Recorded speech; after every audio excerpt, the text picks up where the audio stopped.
네, 안녕하세요. 설일기입니다.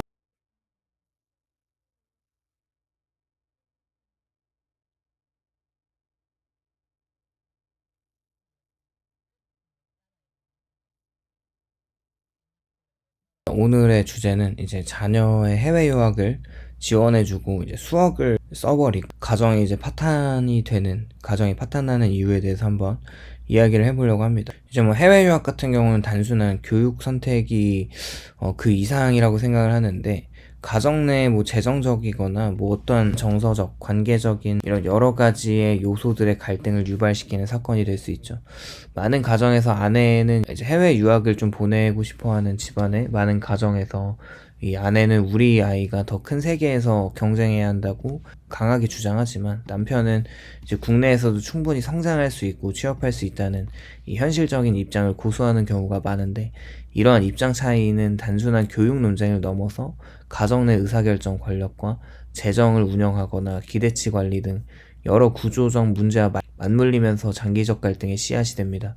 이제 아이도 해외 유학을 좀 가고 싶어 하는 경향이 좀 있다면 이게 더 문제가 심각해지겠죠. 해외 유학의 좀 현실적 비용을 보면 이제 환율도 그런데 눈덩이처럼 계속 커지고 있어요. 먼저 금전적 비용이 만만치 않다는 것인데, 미국 기준으로 1년의 학비와 생활비가 최소 2, 3억이 든다고 합니다. 영국이나 호주나 캐나다 같은 경우는 1억 5천에서 2억 5천만 원 수준이고, 여기에 뭐 비자 발급과 의료보험과 항공료, 뭐 현지 교통비나 학습 자료 등 간접 비용까지 합치면 가정이 감당해야 할 총 비용은 수억 원의 단위로 치솟겠죠. 뭐 과거엔 그랬지만 지금은 그렇게 이 정도로 비싸진 것이고, 특히 국내 부모의 소득 구조와 저축 규모가 충분하지 않은 경우에 단기적인 부채와 재정 압박이 불가피하고요. 기회비용 또한 굉장히 큰데, 학자금과 생활비로 묶인 자금은 부동산 투자, 은퇴 준비, 또 다른 자녀 교육비 등 장기적 재정 계획을 희생하게 만듭니다. 결과적으로 직접 비용과 기회비용이 계속 누적되다 보면 수억 원의 손실과 장기적 재정 불안정으로 이어질 수밖에 없는 결론을 맞이하게 되고, 가정 전체의 경제적 안전성을 위협합니다. 경제적인 부담과 함께 심리적 또 정서적인 비용도 무시할 수가 없겠죠. 먼저 부모 간의 갈등이 심화가 됩니다. 아내와 남편이 각기 다른 교육 철학과 재정 전략을 고수하면서 장기적 논쟁과 긴장이 이어지고요. 이게 부부 간 신뢰와 의사소통을 약화시키고 가정의 정서적 안정감을 떨어뜨릴 수밖에 없습니다. 동시에 해외 유학을 선택한 자녀는 언어 장벽이나 문화 충격, 높은 학업 수준과 부모의 기대치 사이에서 심리적인 압박을 받게 되는데, 해외 경험이 국내 현실과 연결되지 않을 경우에 자녀는 성취 불일치와 진로 혼란 속에서 혼란과 불안을 경험하게 되죠. 결국 해외 유학 지원 후에 발생하는 수억 원의 손실과 이런 가정의 파탄의 원인은 단순한 재정적인 부담을 넘어서, 재정이 없어졌을 때 이런 부모 간의 가치관이 충돌하고 자녀의 적응 부담이 동시에 작용하기 때문에 그렇습니다.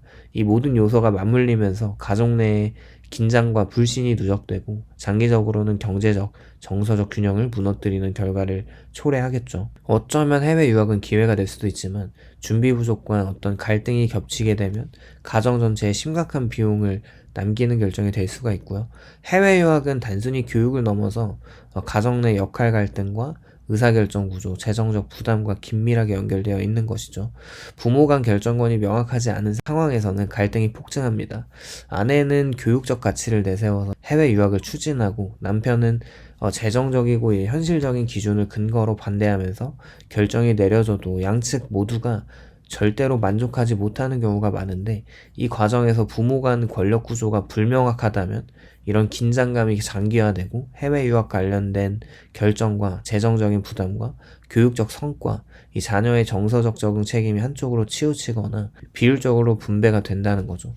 가정 내 불신과 후회는 이제 누적이 되기 시작하는데, 또 해외 유학 후의 현실 또한 만만치가 않습니다. 해외 학위와 국내 기업 문화가 불일치해서 또 실무 경험이 부족할 수도 있고, 경쟁이 심화되는 이런 자녀는 귀국한 후에 수년간 취업 준비에 매달리게 되는 경우가 많이 있죠. 이런 과정에서 부모는 재정적 부담이 지속되고, 이제 좀 해외 유학 지원을 안 해도 되니까 괜찮다고 싶었지만, 자녀의 어떤 장기간 좌절감과 무력감을 경험하면서 자기 효능감이 저하됩니다. 그러면서 부모와 자녀 간 갈등이 재점화되기도 하고 가족 구성원 전체의 심리적 안정감이 흔들리겠죠. 또 이제 남편과 아내는 그러니까 왜 이걸 보내가지고 이렇게 굳이 이런 힘든 일을 겪어야 하냐, 이제 서로 간의 갈등도 심화됩니다.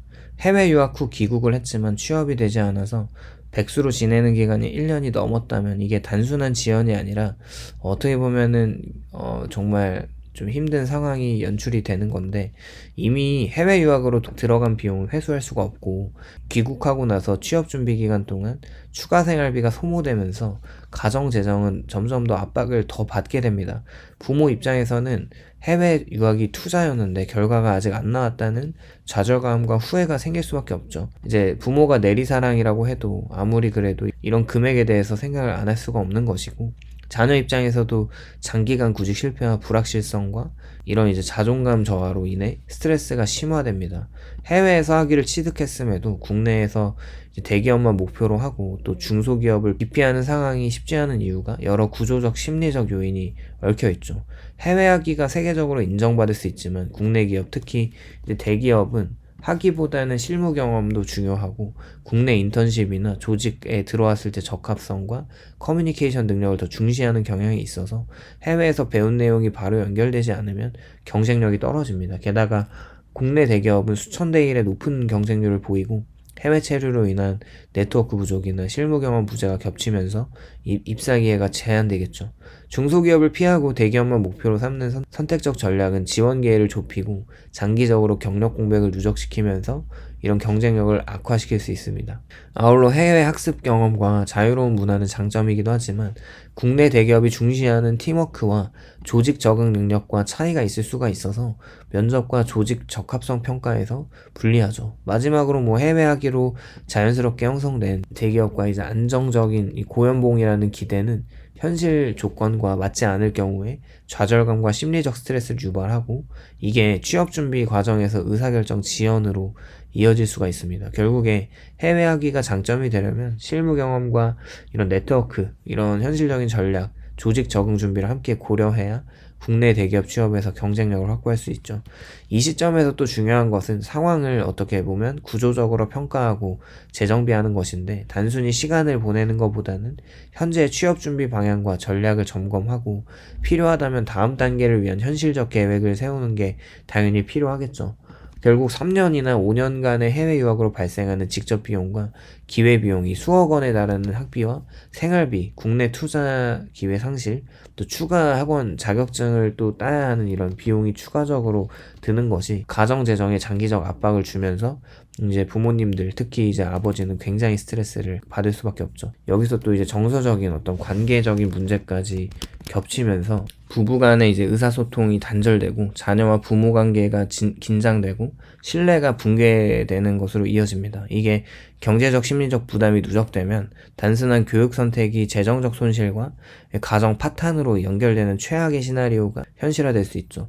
해외 유학은 기회가 될 수도 있지만 준비 부족과 이런 여러 가지 갈등, 현실적인 어떤 리스크를 함께 고려하지 않았을 때 가족 전체의 안정과 미래를 위협하게 되는 이런 결정이 될 수 있다는 점을 보여주고요. 사실 이제 부모 입장에서는 정보 비대칭 문제로 해외 유학을 보낼 때 부모는 일부 국가와 학교의 성공 사례에 이제 주목을 하죠. 대부분의 이제 해외 유학을 이제 권하는 어떤 그 학원들은 해외 유학의 장점만 과대평가하는 반면에 실제 학비나 생활비, 현지 적응 비용과 국내 취업 연계 여부 등에서 현실적인 위험과 비용을 충분히 이해하지 못하게 설명을 하는 경우가 많습니다.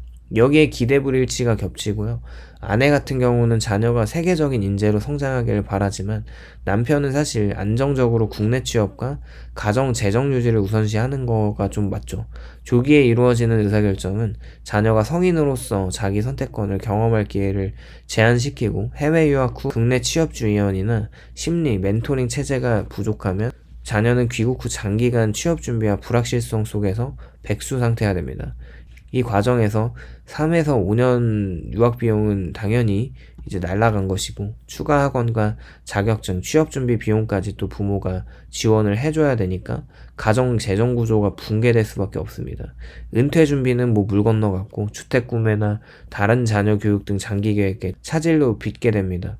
정서적인 부담 역시 심각한데, 부모 간 갈등이 장기화되면 이렇게 격화됐을 때 이혼 또는 관계 악화로 이어지고, 자녀는 좌절과 무력감을 경험하면서 부모와의 관계에서 긴장이 쌓입니다. 결국 재정적 압박과 정서적 긴장이 동시에 작용하면 해외 유학 결정이 가정 파탄으로 연결될 수 있는 위험이 생기게 되는 것이죠. 사실 뭐 저는 뭐 이런 사례들을 봤을 때 이게 좀 뭔가 어떤 희망을 갖게 하는 게, 어떻게 보면 이제 정말 낮은 확률로 이제 희망을 갖고 리스크를 지는 것에 대한 이제 개인의 몫이지만, 조금은 이런 것들이 이제 부부간의 대화가 좀 깊게 필요하고, 이게 너무 무모하다는 것을 조금 알 필요가 있는 것 같아요. 요즘 어떤 시대적인 어떤 패러다임도 좀 생각을 해봐야 되고, 어쨌거나 이런 해외 유학을 요즘에는 그래도 많은 사람들이 이제 보내는 것이 오히려 좀 하이 리스크 로우 리턴이라는 것을 많이 알고 있는 것 같기도 합니다. 오늘은 자녀의 어떤 해외 유학을 지원해주기 위해서 이제 수억을 지원을 했지만, 자녀가 집에 와서 그 나라에서 취업을 했으면 좋겠지만 집에 와서 이제 백수 상태로 취업 준비를 해야 하는 이 정말 안타까운 현실에 대한 이야기를 해보았고요. 오늘 영상에 공감이 되셨다면 좋아요와 구독을 부탁드립니다. 감사합니다.